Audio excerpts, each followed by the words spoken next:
This is Henry Cobb. I've been playing the Fantasy Trip for a while now, and I saw the recent Live from the Labyrinth Encounter with the Spiders, and there were several issues there, so I thought I'd post my own take on this particular scenario. First, I did not have the character sheets from the party in question, and instead of guessing at them, I just used my own standard characters. First here is Anise, who's, as you can see, a goblin wizard, a standard healer type. Most of her points are going into things like Master Physiquer, and then she also carries, she carries a staff because she's a wizard. She's got her robes. She's got a backpack. She's got a Physiquer's kit in the backpack. Just a standard healer character, okay?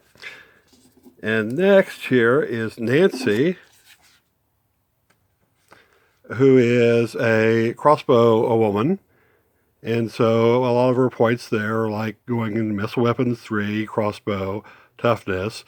And the crossbow is a primary weapon with the broadsword and shield as the secondary backup, when the crossbow breaks. And, standard backpack, crossbow in hand, sword and shield, shield in the back, sword at the belt, and so on. And Denise is here, and she's sitting there watching the entrance. The hope here is that anyone who comes, who suddenly rushes in response to the chest being open, will be engaged by her. But even a dragon or a giant coming in would push her back a hex and then stop. So this contains whatever will show up from behind the party. And then Nancy is here with her back against the wall and her crossbow ready and watching the entire room. And then Peter, who has identical stats here to Nancy, rather than spending a lot of time on party creation.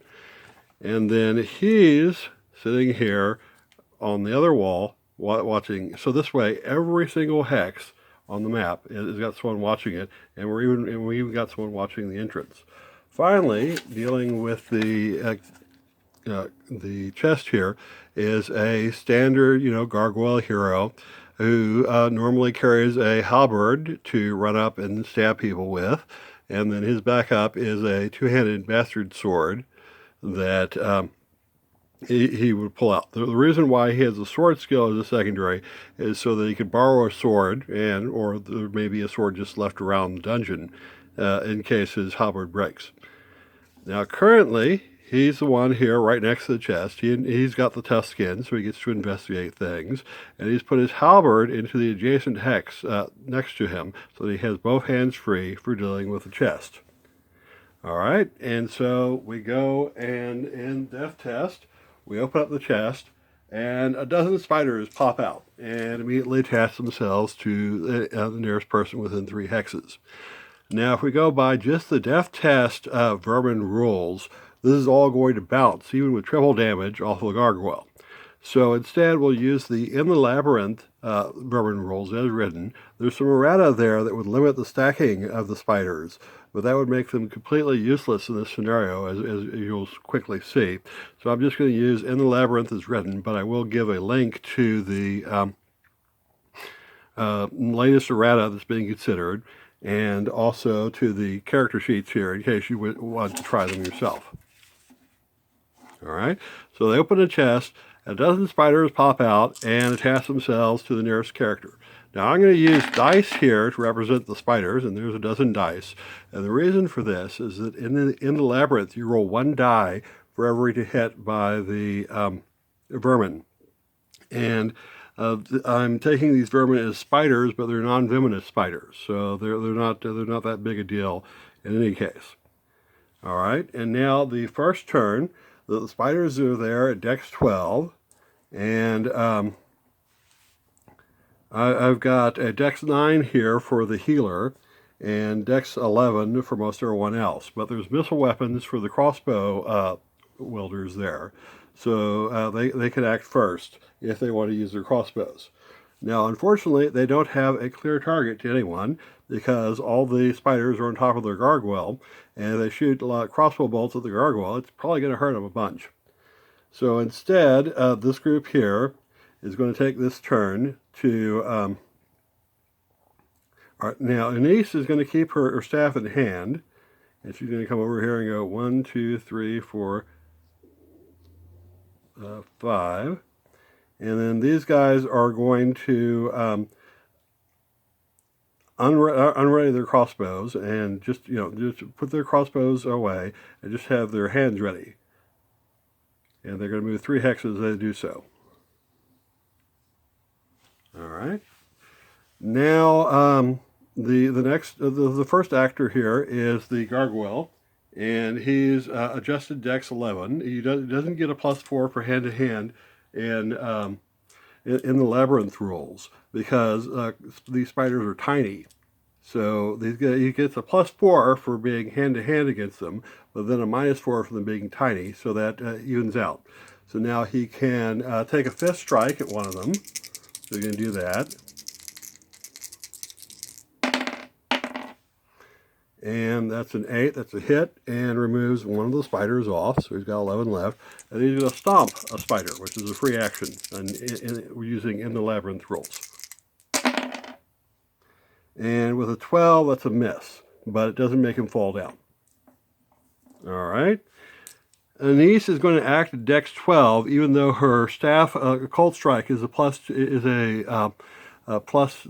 to hit. That's not a +3 to her action, so she's still at action 9.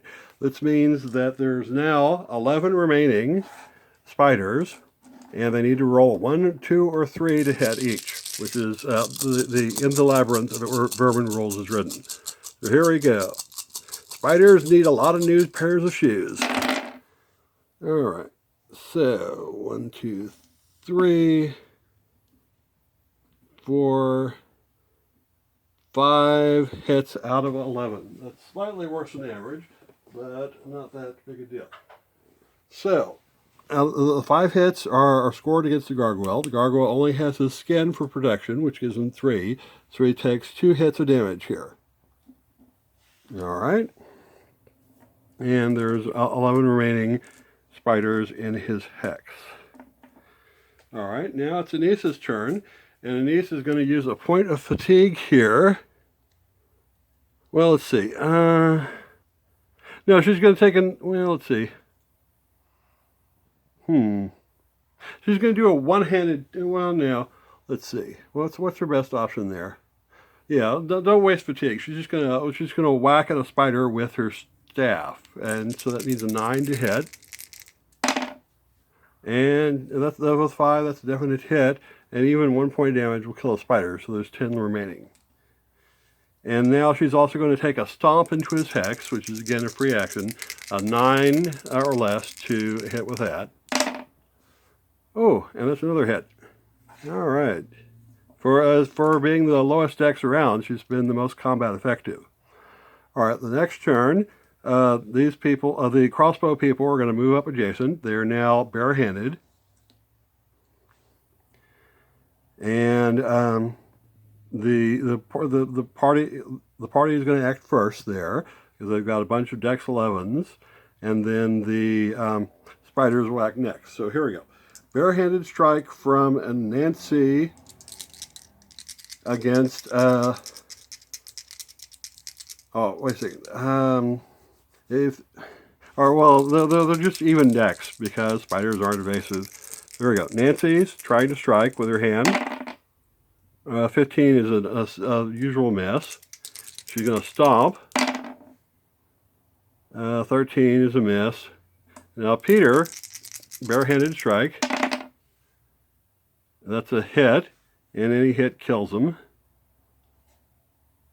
And now he does a stomp. And with a 16, that's an automatic miss, but it's not enough to make him fall down.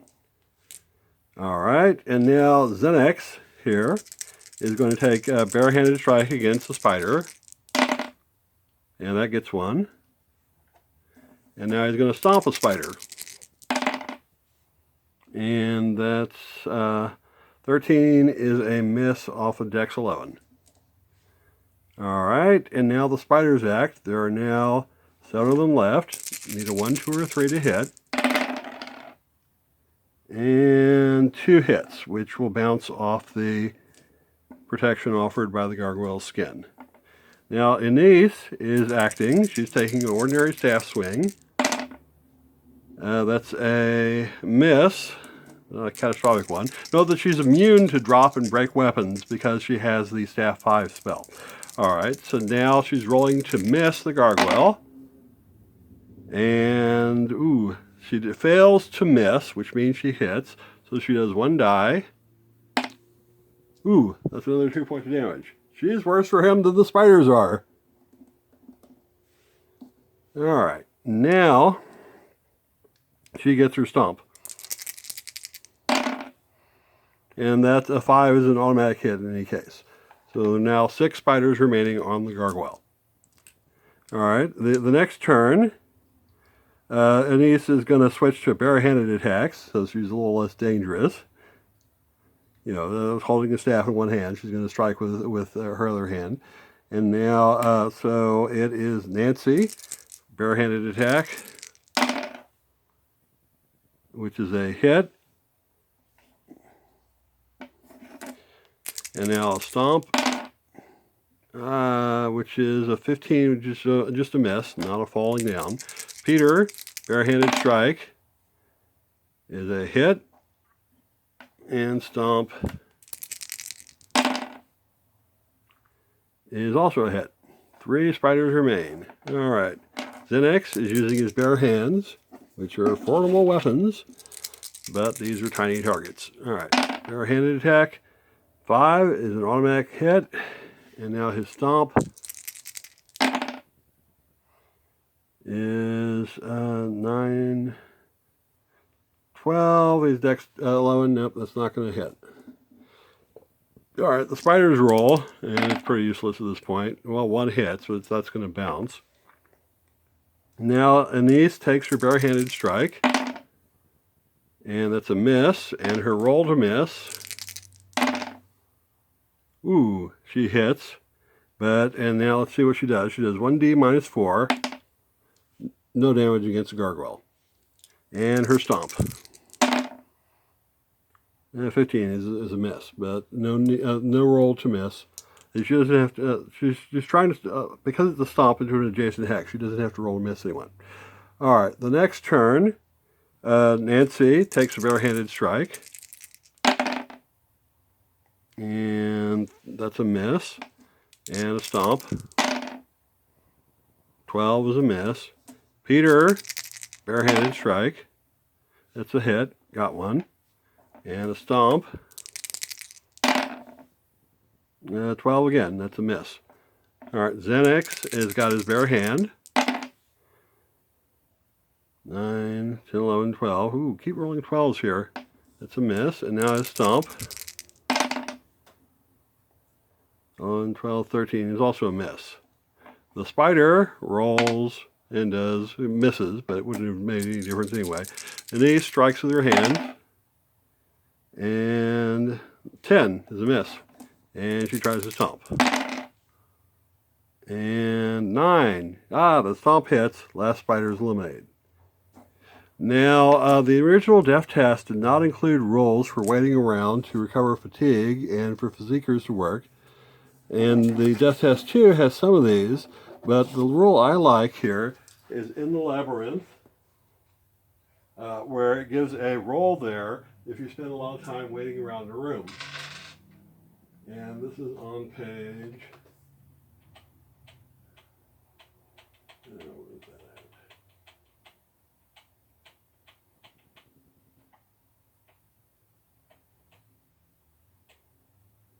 Usage encounters on page 74.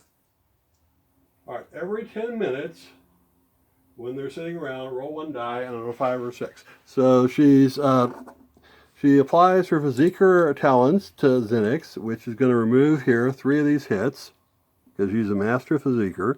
He's 1 hit down, and that's all she can do for him, and she didn't expend any fatigue, so there's no need to wait around. So they continue on, but if they had waited around a bit more, they could have gotten a nuisance encounter roll with probably a lot more spiders. And that's how I would have handled the spider chest encounter in the death test. Please leave your comments below.